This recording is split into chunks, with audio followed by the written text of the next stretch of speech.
Hi everyone, very good morning to all of you. तो आज हमारा 12वां सेशन है। आज हम करेंगे फ्यूचर परफेक्ट टेंस।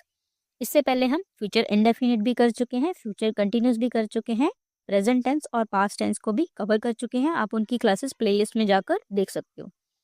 तो चलिए आज हम स्टार्ट करते हैं फ्यूचर परफेक्ट टेंस। यहाँ पे पहला वर्ड है फ्यूचर, यानी कि जो भी बात होगी वो आने वाले भविष्य के बारे में ही होगी। जो भी सेंटेंसेस होंगे वो आने वाले भविष्य से ही रिलेटेड होंगे। सेकंड वर्ड है यहाँ पे परफेक्ट, यानी कि जब मैंने पहली क्लास लगाई थी तभी आपको बताया था कि परफेक्ट वर्ड आपको जब दिखे तो इसका क्या मतलब होगा। जो भी सेंटेंस, जो भी वाक्य आपको दिए गए होंगे उनमें जो काम हो रहा होगा ना वो कंप्लीट हो चुका होगा, उसमें और कुछ भी करने लायक बाकी नहीं होगा। जैसे कि जब हमने प्रेजेंट परफेक्ट टेंस पढ़ा था तो उसका एग्जाम्पल मैं बताऊं कि मैं आपसे कहूं कि मैं आपको पढ़ा चुकी हूँ, यानी कि मैंने आपको पढ़ाने का काम खत्म कर दिया। अब ये क्लास जब खत्म होगी तो मैं कह सकती हूँ ना कि मैं पढ़ा चुकी हूँ, यानी क्लास खत्म हो चुकी है। इसी तरह से फ्यूचर परफेक्ट टेंस में भी इसी तरह के सेंटेंसेस होंगे, लेकिन बात भविष्य में की गई होगी। प्रेजेंट में है लगा था तो फ्यूचर है तो इसमें क्या आएगा, होगा या होगा, इस तरह के सेंटेंसेस होंगे। परफेक्ट था तो उसकी एक हिंदी में पहचान बताई थी कि चुका वर्ड आपको दिखेगा इसमें। जैसे कि प्रेजेंट में हमने पढ़ा था तो मैं कहूंगी कि मैं आपको पढ़ा चुकी हूँ या मैं खाना बना चुकी हूँ। लेकिन इसी को अगर मुझे फ्यूचर परफेक्ट टेंस में बदलना है तो मैं क्या कहूंगी कि मैं आपको पढ़ा चुकी होंगी, मैं खाना बना चुकी होंगी, यानी कि आने वाले भविष्य में बात कर रही हूँ। लेकिन काम क्या होगा, मेरा पूरा हो चुका होगा, लेकिन कब, आने वाले भविष्य में। यहाँ पे क्या होगा, चुका होगा, चुकी होगी या चुके होंगे, है ना। इस तरह के सेंटेंसेस हमें देखने को मिलेंगे। जैसे कि आपसे कहूँ कि आप क्लास लगा चुके होंगे, कि आप अपना सिलेबस पूरा कर चुके होंगे, आप इंग्लिश सीख चुके होंगे, तो ये होगा हमारा फ्यूचर परफेक्ट टेंस, यानी कि हमने भविष्य की बात की है लेकिन भविष्य में आपका काम पूरा हो चुका होगा। इस तरह के सेंटेंसेस बनाएंगे। आप किताब पढ़ चुके होंगे, आप लिख चुके होंगे, है ना। ये होंगे हमारे फ्यूचर परफेक्ट टेंस के एग्जाम्पल्स। अभी हम एग्जाम्पल्स और करेंगे तो आपको ज़्यादा अच्छे से समझ आएगा। तो यहाँ पे सबसे पहले हम करेंगे अफर्मेटिव सेंटेंसेस, जैसे कि हम करते आए हैं। सबसे पहले अफर्मेटिव, फिर करेंगे नेगेटिव, फिर करेंगे इंटेरोगेटिव, फिर करेंगे हम डबल इंटेरोगेटिव। अफर्मेटिव क्या होते हैं, जिनमें सिर्फ पॉजिटिव यानी कि हाँ में बात की गई होती है, वो होते हैं हमारे अफर्मेटिव सेंटेंसेस। अगर किसी वाक्य में नहीं शब्द आ जाएगा या फिर नॉट वर्ड आ जाएगा तो वो हमारे होते हैं नेगेटिव सेंटेंसेस। अफर्मेटिव जैसे मैं पत्र लिख चुका होऊंगा, मैंने ये नहीं कहा कि मैं पत्र नहीं लिख चुका होऊंगा। अगर मैं कहूँ कि मैं पढ़ चुकी होंगी तो ये होंगे हमारे अफर्मेटिव, यानी कि मैंने हाँ में बात की है। इनका सेंटेंस का स्ट्रक्चर क्या होगा, सबसे पहले आएगा सब्जेक्ट। सब्जेक्ट क्या होता है कि वाक्य में जो करता है वो सब्जेक्ट होता है, यानी वाक्य में जो काम कर रहा है वो हमारा सब्जेक्ट होगा। वाक्य में जिस चीज पर काम हो रहा है वो हमारा ऑब्जेक्ट होगा। जैसे कि मैं कहूँ मैं किताब पढ़ चुकी होंगी, मैं किताब पढ़ चुकी होंगी में किताब पढ़ने का काम कौन कर रहा है, मैं यानी सब्जेक्ट हो जाऊंगी। और किताब पढ़ने का जो काम हो रहा है, काम किस चीज पर हो रहा है, पढ़ने का काम हो रहा है, प्लस किस पे, बुक पे हो रहा है, तो किताब हमारा ऑब्जेक्ट हो जाएगी। इस तरह से अब पहली क्लास देखना, उसमें मैंने सारे कॉन्सेप्ट अच्छे से डिटेल में बताए हुए हैं। तो वो हमारा सब्जेक्ट होगा जो वाक्य में करता है, ऑब्जेक्ट होगा जो हमारा जिस चीज पर वाक्य में काम हो रहा है। इसके साथ कौन सी हेल्पिंग वर्ब लगाएंगे, विल हैव, और वर्ब की थर्ड फॉर्म लगेगी सारे टेंसेस में। कोई भी परफेक्ट टेंस है, चाहे वो प्रेजेंट परफेक्ट है, चाहे वो पास्ट परफेक्ट है, चाहे वो फ्यूचर परफेक्ट है, वर्ब की थर्ड फॉर्म ही लगेगी हमेशा। तो चलिए कुछ एग्जाम्पल्स करते हैं। मैं शाम तक काम पूरा कर चुका होऊंगा। देखा आपने, यहाँ पे मैंने कल की बात की है और मैं अपना काम पूरा कर चुका होऊंगा। तो यहाँ पे सब्जेक्ट आएगा मैं की इंग्लिश होगी आई, फिर आएगा will have, I will have. Verb की थर्ड फॉर्म आएगी, यहाँ पे कौन सी वर्ब आएगी, काम पूरा करना यानी कंप्लीट करना, तो यहाँ पे आएगा कंप्लीट, लेकिन थर्ड फॉर्म लगानी है तो आएगा completed. I will have completed क्या, द वर्ब। ये भी लिखा है शाम तक, तो यहाँ पे आएगा बाय इवनिंग। अगर लिखा होता मैं काम पूरा कर चुका होऊंगा, अगर सिर्फ इतना ही लिखा होता तो हम यहीं तक लिखते, I will have completed the work. लेकिन क्या लिखा है शाम तक, तो मैंने लिख दिया बाय इवनिंग। वह कल तक पत्र लिख चुकी होगी, यहाँ पे भी आपको दिख रहा होगा कि पत्र लिखने की बात हुई है, भविष्य में बात हुई है, लेकिन पत्र लिखने का काम पूरा हो चुका होगा, ये बात कही गई है। वह कल तक पत्र लिख चुकी होगी, यानी लड़की है तो इसमें शी आएगा। शी विल हैव, लिखने की इंग्लिश होती है राइट, लेकिन थर्ड फॉर्म होती है इसकी written. She will have written क्या? The letter. अगर लिखा होता वह पत्र लिख चुकी होती तो इतना ही सेंटेंस बनता, लेकिन क्या लिखा है मैंने? वह कल तक पत्र लिख चुकी होगी। कल तक की इंग्लिश क्या हो जाएगी? Bye tomorrow. वे अगले महीने घर बना चुके होंगे, तो यहाँ पे आएगा वे की इंग्लिश होगी दे विल हैव, घर बनाना यानी बिल्ट करना, थर्ड फॉर्म लगाएंगे, they will have built the house by next month.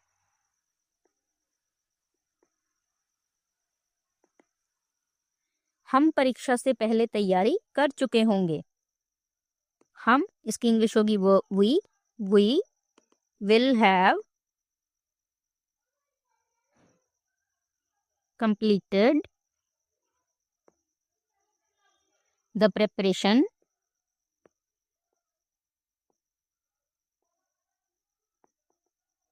before the exam.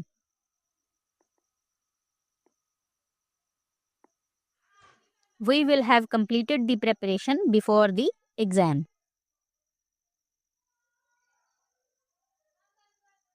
वह फिल्म देख चुका होगा, तो यहाँ पे आएगा he will have, देखने की इंग्लिश होती है वॉच, हमें लगानी है थर्ड फॉर्म, आएगा watched. he will have watched the movie, और फिल्म कुछ भी लिख सकते हो। बच्चे स्कूल पहुंच चुके होंगे, यहाँ पे आएगा द चिल्ड्रन विल हैव, पहुंचने की इंग्लिश होती है रीच, यहाँ आएगी थर्ड फॉर्म तो reached. The children will have reached कहाँ? स्कूल। तुम यह किताब पढ़ चुके होगे, यू विल हैव, पढ़ने की इंग्लिश होती है रीड, लेकिन हमें लगानी है थर्ड फॉर्म, तो आएगी रेड। स्पेलिंग सेम ही रहते हैं तीनों के, थर्ड फॉर्म को हम रेड प्रोनाउंस करते हैं। You will have read this book, first form ही हम रीड की, read first form, third form भी यही होती है स्पेलिंग, और सेकंड भी यही होती है, लेकिन इसको प्रोनाउंस कैसे करते हैं? फर्स्ट फॉर्म को रीड बोलते हैं, सेकंड और थर्ड फॉर्म को हम रेड बोलते हैं। You will have read this book. तो ये है हमारे अफर्मेटिव सेंटेंसेस किसके? फ्यूचर परफेक्ट टेंस के। आपको सारी एग्जांपल्स में दिखा होगा कि जो भी काम हो रहा है ना, वो हो तो भविष्य में रहा है, लेकिन कंप्लीट हो चुका है। कंप्लीट होने की बात कही गई, वह अगले महीने घर बना चुके होंगे, यानी कि घर बन चुका होगा, हम ये बात कर रहे हैं। तो आगे हम करेंगे नेगेटिव सेंटेंसेस। नेगेटिव कौन से होते हैं? जिनमें नहीं शब्द आएगा, जिनमें नाम में बात की गई होगी, जिनमें नॉट शब्द आएगा। तो इसके सेंटेंस का स्ट्रक्चर क्या होगा? सबसे पहले सब्जेक्ट ही आएगा, फिर आएगा विल नॉट हैव, इसके बीच में क्या आ जाएगा? उसमें हमने विल हैव लगाया था अफर्मेटिव में, इसमें विल के बाद क्या आ जाएगा? नॉट आ जाएगा, प्लस वर्ब की थर्ड फॉर्म और ऑब्जेक्ट। बाकी के सेंटेंस वैसे का वैसा ही रहेगा। तो चलिए इसकी कुछ एग्जाम्पल्स देखते हैं। वह सुबह तक नहीं आए होंगे, वे सुबह तक नहीं आए होंगे, तो इसकी इंग्लिश हो जाएगी, सब्जेक्ट है हमारा वे, तो यहाँ पे लिखेंगे दे विल नॉट हैव, आने की इंग्लिश होती है कम, थर्ड फॉर्म होगी कम, कम केम कम, ठीक है, थर्ड फॉर्म होगी। They will not have come, कब? सुबह तक, तो यहाँ आएगा by morning. They will not have come by morning, वह अगले हफ्ते तक किताब नहीं पढ़ चुकी होगी, तो यहाँ पे आएगा she will not have read read, read third form लगाएंगे read, she will not have read the book, अगले हफ्ते तक हमें टाइम बताया गया, तो यहाँ पे आएगा by next week, by next week. वह शाम तक घर नहीं पहुंचा होगा, तो यहाँ पे आएगा, लड़के की बात हुई है तो ही आएगा, ही विल नॉट हैव,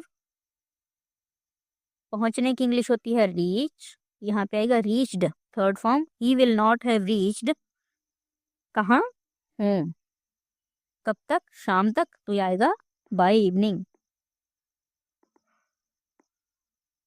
वह शाम तक खाना नहीं बना चुकी होगी, लड़की है तो आएगा शी विल नॉट हैव, खाना बनाने को कहते हैं कुक करना, लेकिन इसकी थर्ड फॉर्म आएगी cooked, she will not have cooked food शाम तक, बाय इवनिंग।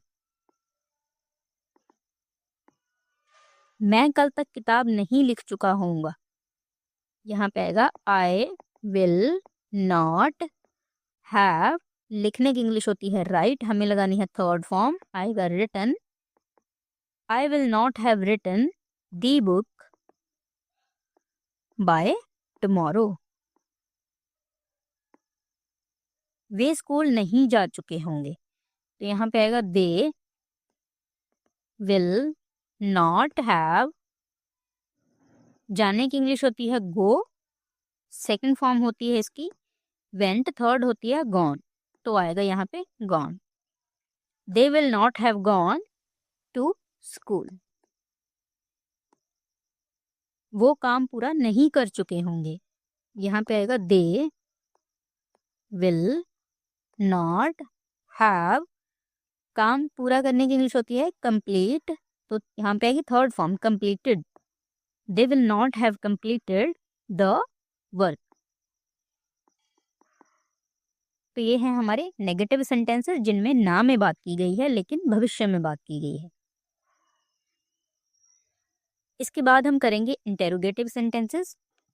इंटेरोगेटिव सेंटेंसेस वो होते हैं जिनमें हम प्रश्न पूछते हैं, इसके बाद हम डबल इंटेरोगेटिव करेंगे, उनमें भी हम प्रश्न ही पूछते हैं, लेकिन इनमें और उनमें क्या डिफरेंस है, ये थोड़े सिंपल हैं। जैसे कि पहली पहचान तो आपको ये रखनी है कि इसमें जो भी प्रश्न है वो क्या से शुरू हो रहा होगा, प्लस इसका आंसर आप हाँ या ना में दे पाएंगे। जैसे कि क्या वह रात तक किताब पढ़ चुकी होगी, तो आप हाँ में भी कह सकते हो, आप ना भी कह सकते हो, है ना। लेकिन डबल इंटेरोगेटिव में होता है कि आपसे ये भी पूछा जाएगा कब, क्यों, कहाँ, कैसे, इस तरह के प्रश्न पूछे जाएंगे। यस, जैसे इसी सेंटेंस को मैं कहूंगी, वह कब तक किताब पढ़ चुकी होगी, है ना। इस तरह के सेंटेंस होंगे, यानी मैंने पूछ लिया कि वह कब तक किताब पढ़ चुकी होगी, यहाँ पे सिर्फ आप हाँ या ना में आंसर दे सकते थे। तो चलिए अभी हम एग्जाम्पल्स करेंगे, आपको डिफरेंस और भी अच्छे से क्लियर हो जाएगा। इंटेरोगेटिव सेंटेंसेस हैं तो जो भी हेल्पिंग वर्ब है सबसे पहले उठा के लगा देंगे। यहाँ पे आएगा विल, फिर आएगा सब्जेक्ट, फिर आएगा हैव, फिर आएगी वर्ब की थर्ड फॉर्म, फिर आएगा हमारा ऑब्जेक्ट। अब जितनी प्रैक्टिस करोगे ना, आपको ये रूल याद रखने की जरूरत नहीं पड़ेगी, आपको ऑटोमेटिकली याद हो जाएगा।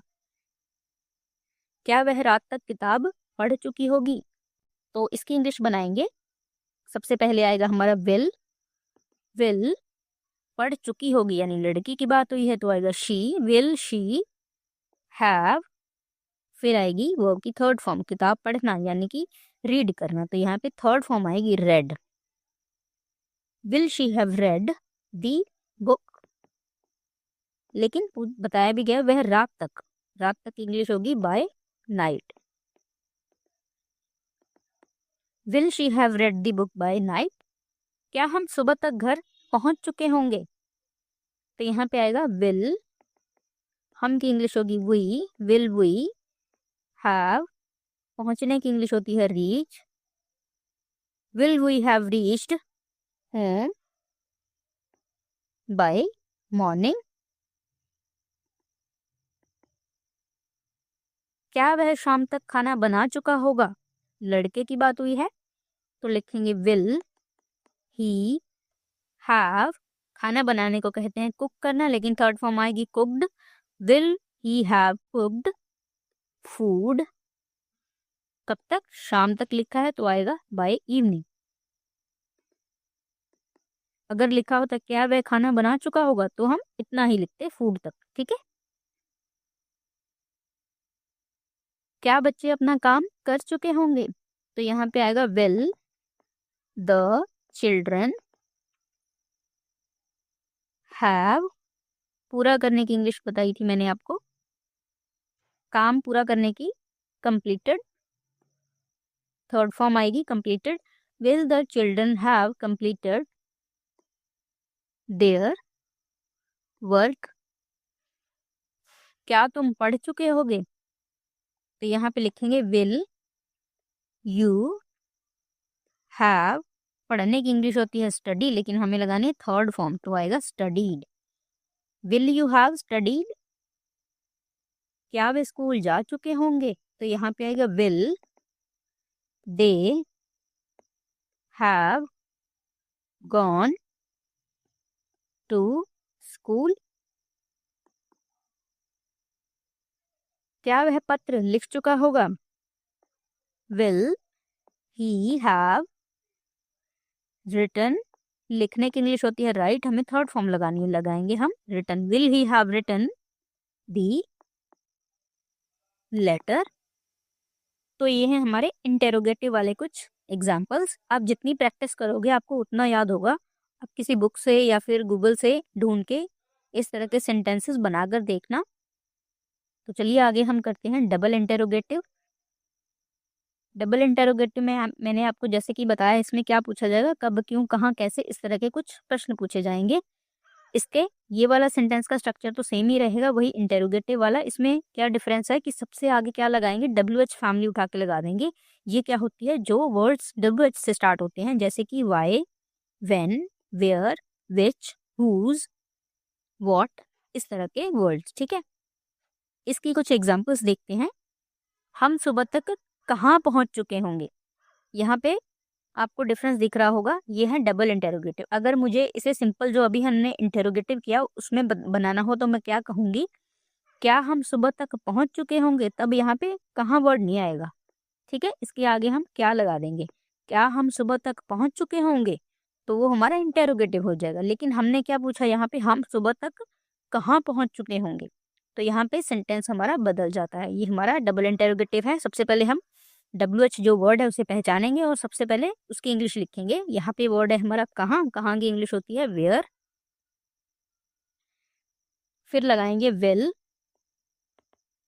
फिर आएगा हमारा सब्जेक्ट, सब्जेक्ट है हम की इंग्लिश होगी वी, वेयर विल वी। फिर आएगा हमारा हैव, फिर वर्ब की थर्ड फॉर्म आएगी कहाँ, यहाँ पे है वर्ब हमारी पहुंचने की, पहुंचने को कहते हैं रीच, थर्ड फॉर्म होगी reached. Where will we have reached by morning. बच्चे सुबह तक क्या सीख चुके होंगे, यहाँ पे वर्ड है क्या, क्या की इंग्लिश होती है व्हाट। व्हाट विल, सब्जेक्ट है हमारा चिल्ड्रन, तो आएगा द चिल्ड्रन।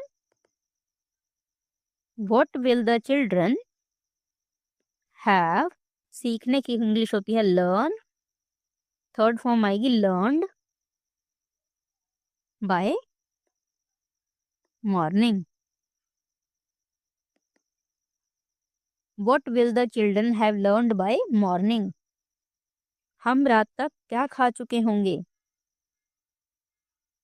यहाँ पे आएगा क्या, क्या की इंग्लिश होगी व्हाट विल, हम की इंग्लिश होगी we, what will we have, खाने की इंग्लिश हो जाएगी ईट, थर्ड फॉर्म आएगी eaten. What will we have eaten by night, तुम शाम तक किसे बुला चुके होगे, यहाँ पे आएगा किसे, किसे की इंग्लिश होगी whom, whom will you have, बुलाने की इंग्लिश होती है कॉल करना, लेकिन थर्ड फॉर्म आएगी कॉल्ड, कॉल्ड बाय इवनिंग। वे कौन सी मूवी देख चुके होंगे, यहाँ पे है वर्ड हमारा कौन सी, इसकी इंग्लिश होती है which movie will they have, देखने की इंग्लिश होती है वॉच, लेकिन हम लगाएंगे थर्ड फॉर्म वॉच्ड।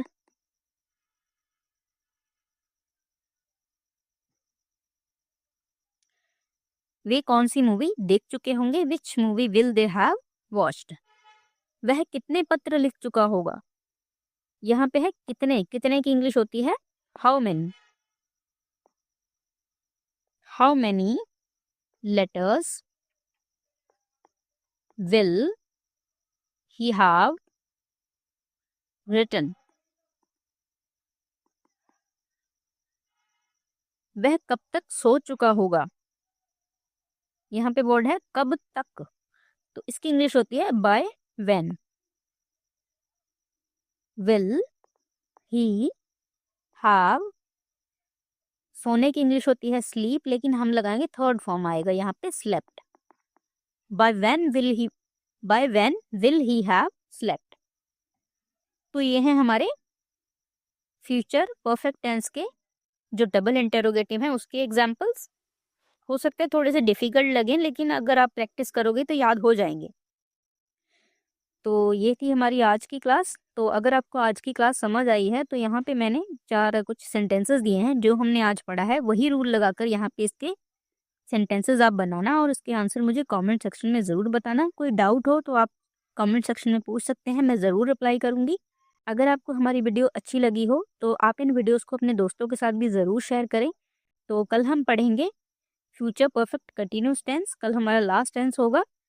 तो चलिए मिलते हैं कल की क्लास में। Thank you so much.